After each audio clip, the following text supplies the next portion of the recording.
They exploded onto the rock scene in the early 1970s, and since then, they have been entertaining generations of fans. Hi, I'm James Bartholet, and we're here in front of the Canyon Club in Augora Hills for a very special performance and interview with Fee Waybill and the Tubes. Let's take you inside here to one of the hottest night spots here in Southern California, the Canyon Club, where you're going to see all of your old school favorites. And we're going to talk to Fee Waybill and check out a very exclusive performance with the Tubes. Come on.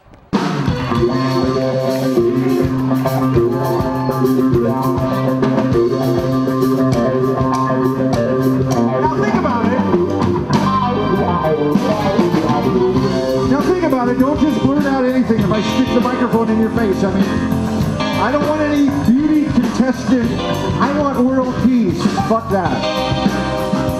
Unless we all vote for Barack Obama, we're not going to have world peace. So.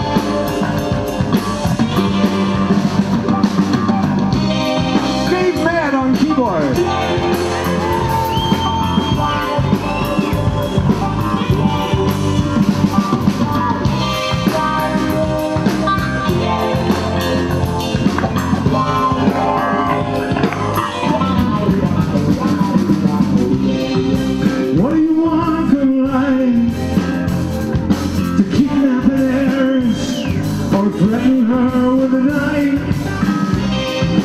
What do you want from life?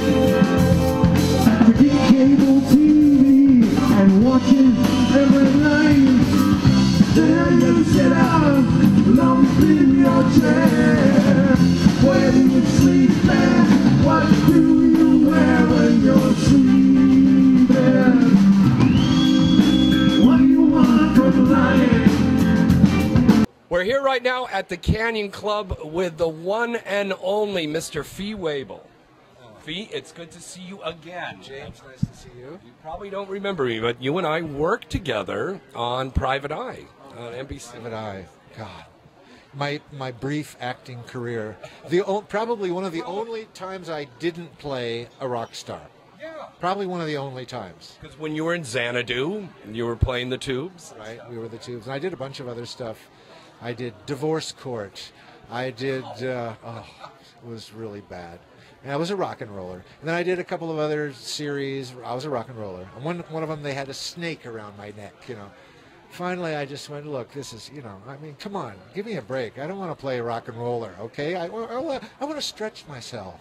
I want to, you know, I want to develop my talent. And they just went, nah, sorry. No, you're a rock and roller. No, that's it.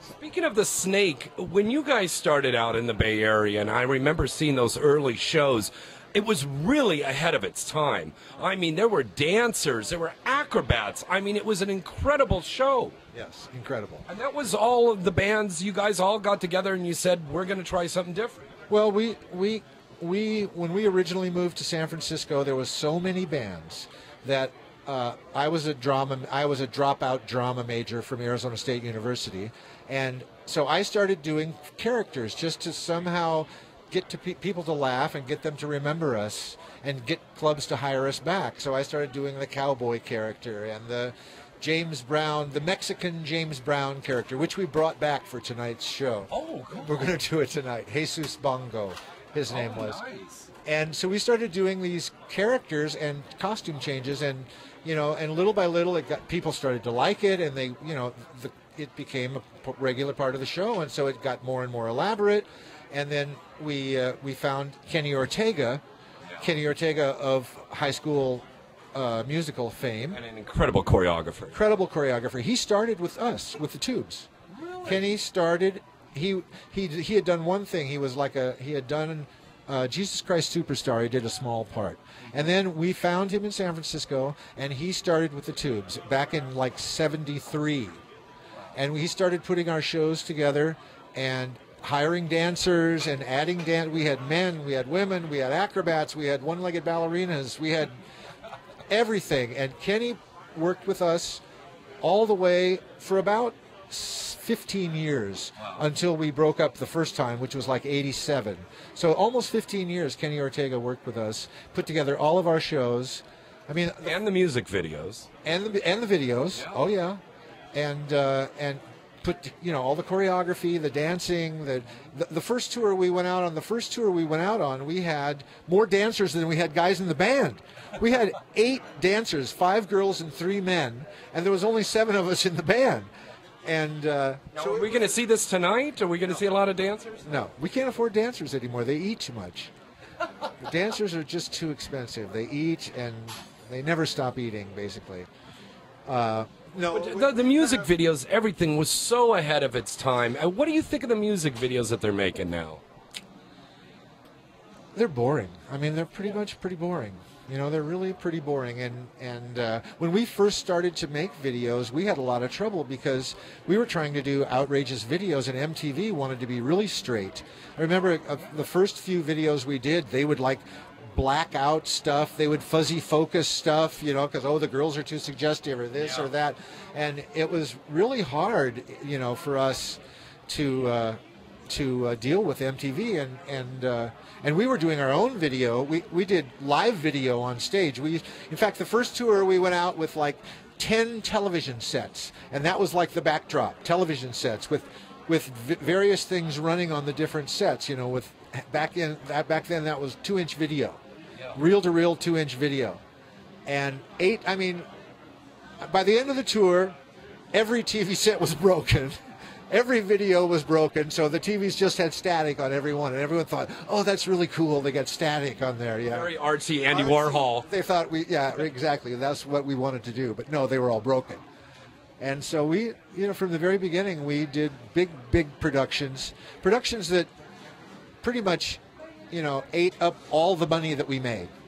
I mean, we did every tour we had to top ourselves, and we do something else, something more elaborate, more dancers, bigger. Finally got to the point we were taking our own set and our own lighting and our own backdrops and our own pyro guy and the backdrop guy and the video guy and I mean, there's 40 people on the road. That's incredible. So we'd go out on tour, we'd make $10 million, and we'd spend 12. You know, and we come back and we go, well, yeah, well, no, we're gonna have to. You guys are gonna have to go straight back into the studio. I mean, that was what was so hard. Yeah. You know, we were desperate to stay alive in between tours, so we would go straight back to the studio, make a new record, release the record, rush right back out on tour. Yeah. You know, to try to pay everybody and keep the salaries going, and we did that. We did that pretty much year round. We would tour for 8 months, go home, spend 3 months making a record, spend a month rehearsing, and then go back out on the road for 8 months. And we did that. We were on A&M for a while. We were on A&M for 5 records, and that part of the problem was the visual excitement really didn't translate to the records. People would go to the shows, and they would be so excited about the band that they would take pictures all night long. Yeah. And they would go home and they developed their pictures instead of buying records. Yeah. And so we never sold a lot of records, and after 5 records on A&M, you know, we were way in debt with them. We never paid off the cost of making the records, and they said, "Okay, you're done. We're tired of having a cult band. It's cool, but we're not making any money."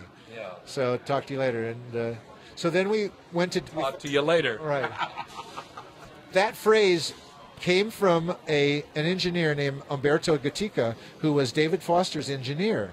And when we left A&M and we went to Capitol, David Foster became our producer. And we sat down with David, and he goes, "Look, you guys have to break out of this cult status. I know it's cool, but you've got to do better than selling 150,000 records. We got to break out. We got to get on the radio. We need a hit.